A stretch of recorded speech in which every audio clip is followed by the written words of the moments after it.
The programs overseen by the Bureau of Land Management Eastern States have the potential to touch the lives of many Americans who call home any of the states bordering or east of the Mississippi River. The BLM, a bureau of the Department of the Interior, stems from a historic merger between the Grazing Service and the General Land Office in 1946. Today, BLM natural resource specialists and supporting staff oversee millions of acres of subsurface federal mineral estate and surface acres of public lands that hold invaluable resources, minerals, recreational opportunities, and habitat for wildlife. In 1812, Congress created the General Land Office. I always tell everyone we got our 4 cool vaults here that are unique. You won't find it anywhere else in the world.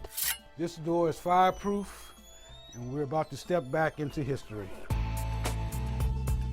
Today, the Bureau of Land Management Eastern States is the custodian of more than 9 million historic land title records dating back to 1787. The very first patent ever issued by the federal government was made out to John Martin. These documents record the transfer of land to the original buyer or land given to soldiers, such as this warrant made out to a young Abraham Lincoln, receiving 120 acres of land as compensation for military service. You have these one-of-a-kind land title records here.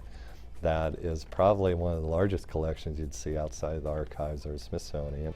Old land deeds are taken to the bindery to be preserved and scanned online. Once the scanning process is complete, the documents are entered into the computer system. Then they are archived on site to continue the preservation of these important historical documents that are now available online. You can sit at home and do your title searches.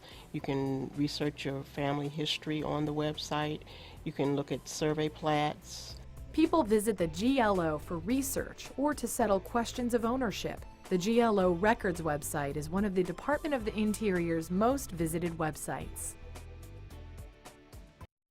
Each of the documents in the GLO have their beginnings in a cadastral survey. BLM's cadastral surveyors conduct one of the core functions of the Eastern States as the nation's surveyors, establishing the proper boundaries of federal public lands. Cadastral surveyors spend many hours retracing the original land boundaries. This tree was marked as a reference by Willis T. Richardson in 1891. And by measuring one or more of these, we know that we're in an exact location that he was in. The nation's first cadastral survey was completed by Thomas Hutchins in 1785. He was dispatched by the Continental Congress to complete what is now known as the Seven Ranges Survey in the new territory of Ohio.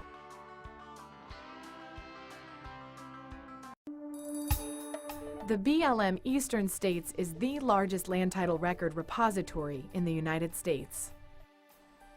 Through our Lands and Realty program, we provide for public land identification, land tenure adjustments, and responses to public inquiries on land title issues.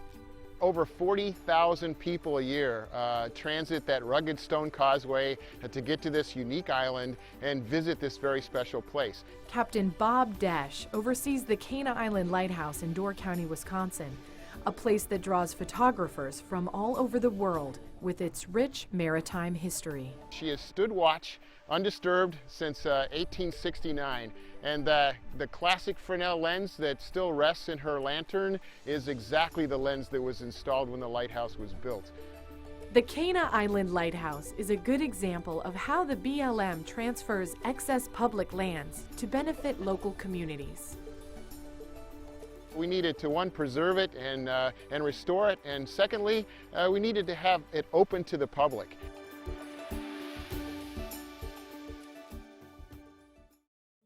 Public lands are an important source of the nation's energy and mineral resources.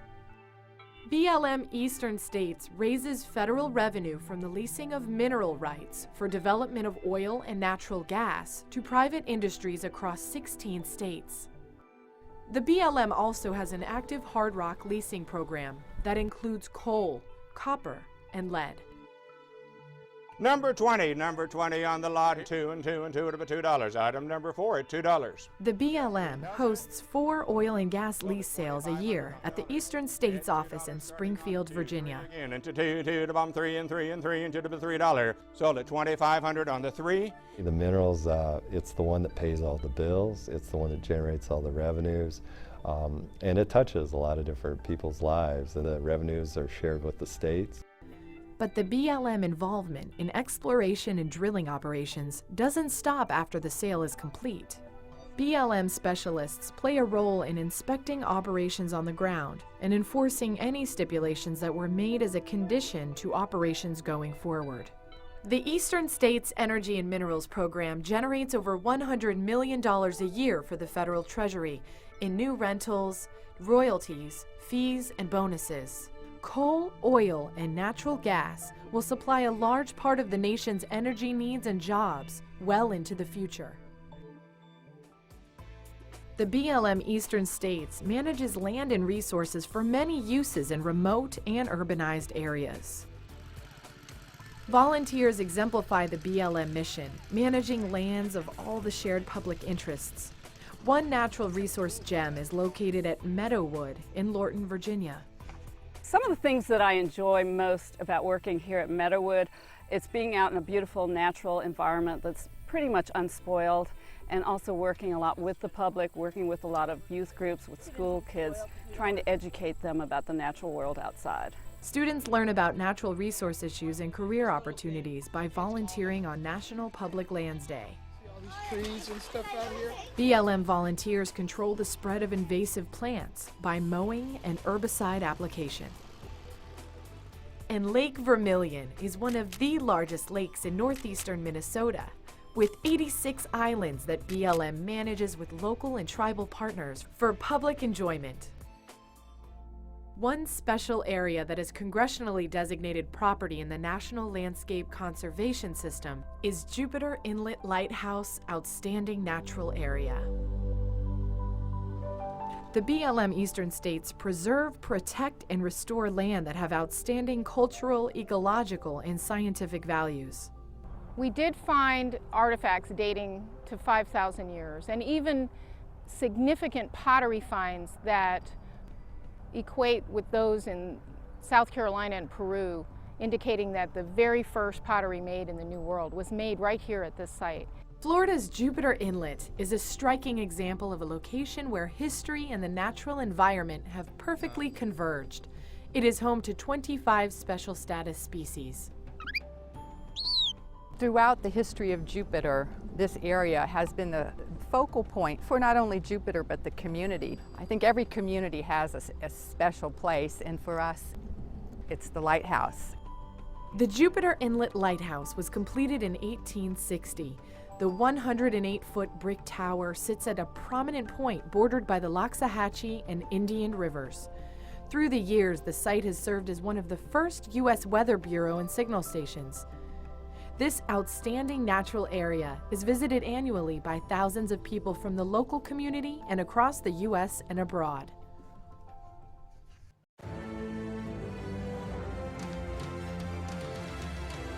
The FIRE program balances property and resource protection with the needs of a fire-adapted landscape. Jackson Interagency Hotshots are elite wildland firefighters who work closely with rural and volunteer fire departments and partner with other federal and state agencies to achieve fire management goals in the eastern United States. They protect life, property, and natural resources by suppressing wildfire and manage prescribed burns to reduce hazardous fuels. The crew offers career training for a culturally diverse workforce, providing a critical national fire suppression resource. The Jackson Hotshots also deploy in response to any emergency, including hurricanes and floods, to manage resource needs following such disasters. The BLM protects, manages, and controls wild horses and burros under the authority of the Wild Free Roaming Horses and Burros Act of 1971. Since the Spaniards first introduced the horse to northern America, there have been wild horses running free on public rangelands in the western states. There are greater numbers of these living legends than the land can support, so the BLM gathers horses and burros from the range to offer for adoption throughout the country. The BLM in the eastern states has a record of placing 1/3 of all horses and burros that are adopted nationwide. Two wild horse success stories are Wyatt and Lonesome, Mustangs that were adopted by the U.S. Army. Bureau of Land Management puts this brand on all their Mustangs. It's called an Alpha Angle Code. They pull a caisson wagon which carries a fallen soldier to their final resting graves in Arlington National Cemetery. Online adoption is also available every 2 months by logging on to the BLM Horse Adoption website. I recommend researching the BLM website, researching the requirements of the program, talking to other adopters and talking to other volunteers and trying to educate yourself as much as you can before you take a wild horse home. The BLM holds numerous adoptions at locations throughout the eastern states, bringing wild horses and burros to local communities where anyone may be able to adopt one of America's living legends.